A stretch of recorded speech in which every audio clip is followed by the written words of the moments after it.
Good afternoon, good evening, good morning. This is Katannya Alven speaking from Vancouver in Canada, or Cowichan Bay in Canada. Now, this is all in the news about coronavirus, but oxygen therapy is working for coronavirus patients, Seoul says. Yeah. Now, many of you, or some of you might know that I'm a natural health practitioner with a classical dance background and also classical singing background.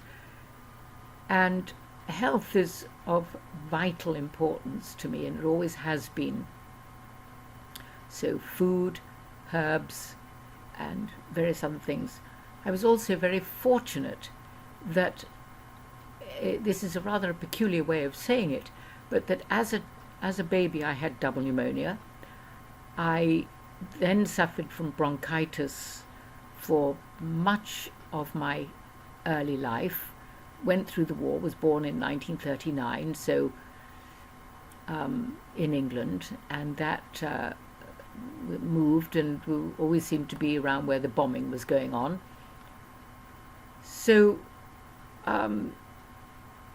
I took quite a hit from a point of view of lung issues. When I was 50, I decided I was really going to focus on my health, which is, I had focused on it, but I was really going to focus on it, and that I did. And what was interesting is I started to become sick in all sorts of ways, because the body was saying, okay, you want to really clear us up, you want to clear your own health swamp up, and so it did. But it was very good because it actually made me really address certain situations.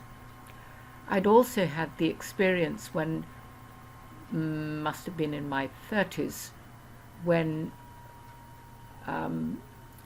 I had decided to look after my own health and not go to the doctors, and had suffered a bad cold, flu, bronchitis, whatever it was. And so I was doing lemon and honey and various other things. And my husband said, no, you're going to go to the doctor. Well, God bless him. I'm very glad he did, because the doctor gave me antibiotics. Right. I'm not saying good for antibiotics, but what this did to me, I was so ill. I was absolutely horribly, horribly ill that I swore I would never, ever go and see and consult a doctor again, other than, of course, Chinese doctors. I have been to them. I've been for acupuncture. I've had herbal treatment, etc., and fantastic. But that experience really was wonderful. It was horrible in one way, but it made me so determined that that was it. Never go to another doctor again. And so for probably, well, I'm 80 now, and I was in my 30s then, so 50 years, pretty well, not 45, something like that, not seen a doctor for consultation. Obviously, we have had a few friends that have been doctors. Well, not all that many, one or two. Anyway, so I've always gone down the natural health way, and it has served me extremely well. One of the things that I talked about in the last video and gave you links to was oxygen. There's oxygen that you can breathe in, or there's liquid oxygen. And Mr. Oxygen, which some of you might have seen the video in my last video, which I put the link in there, really brought oxygen back into the fore. Now it seems what South Korea were doing, they were using oxygenated or oxygen masks. Now whether that was the mask like the lady has got on at the moment, has a form of liquid oxygen in it, or whether she's breathing oxygen, I'm not quite sure. But there are also those other big masks that you put over your face, which are very ungainly. But actually, if you take liquid oxygen, now another wonderful thing is colloidal silver, and you can make your own. And if I don't get a chance to show it in this video, I will show it, and I'll put the link in the description box where you can follow how to make it. It's very simple. Now, and another thing is also high levels of vitamin C. Absolutely brilliant. So now I've brought you Jon Rappaport'S article. I like his work very much. China, coronavirus hype straight out of the CDC flu playbook. And he's got here to read about Jon's mega collection, The Matrix Revealed. So do click on that, because he's written a tremendous amount, and you'll learn a lot and be able to pass a lot on to other people, because we're being played for mugs, and we need to wake up. Now, in today's episode of Numbskulls and Deceivers in Medical Science, I ask the question, are Chinese researchers copying an old CDC scam? Or have they independently come up with their own lies which happen to mirror CDC hype? In my series on the China epidemic, I've pointed out that pneumonia, the key indicator of the coronavirus, can be caused by many other factors, other microbes, fungi, toxic pollution, etc. Up you come. And Chinese authorities no longer require direct testing for the coronavirus. Instead, CT scans of the chest are employed. If these scans show signs of pneumonia, the coronavirus epidemic label is absurdly applied to the patient. I've also pointed out that historically pneumonia has been a major disease in China, long before the emergence of the new human coronavirus. People in China have been dying of pneumonia at the rate of about 300,000 a year.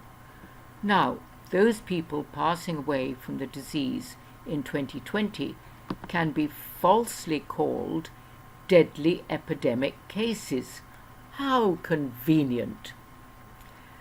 Well, it turns out that the US Centers of Disease Control, that's what CDC is, has been running its own pneumonia scam for a long time. Some years ago, when I was writing about the flu, or flu, as I used to be told from English, it's not the flu, it's flu, it's influenza. I received emails from Peter Doshi and Martin Maloney. They fed me data from the CDC's own charts detailing flu deaths in the US, and they pointed out the lies. Doshi went on to write an analysis for the journal, the British Medical Journal Online, December 2005. Here is a key quote from his report.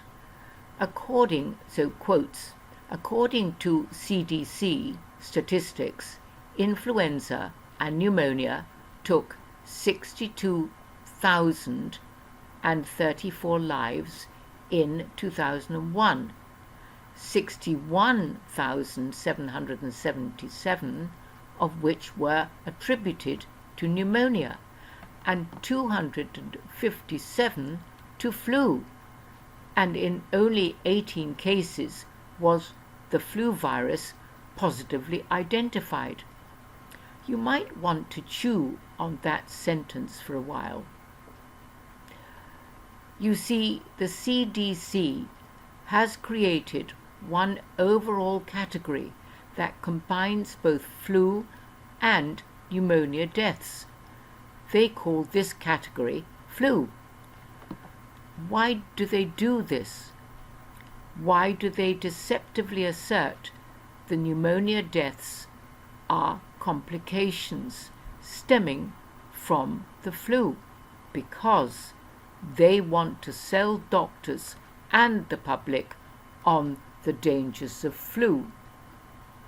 Pneumonia has a number of non-flu cases, but even worse, in all of the 2001 flu and pneumonia deaths, only 18 revealed the presence of an influenza virus. I'll read that again. But even worse, in all the 2001 flu and pneumonia deaths, only 18 revealed the presence of an influenza virus. Therefore, the CDC couldn't truthfully say that more than 18 people died of influenza in 2001, not 36,000 deaths, the old CDC PR statistic, just 18 deaths. Doshi continued his assessment of published CDC flu deaths statistics.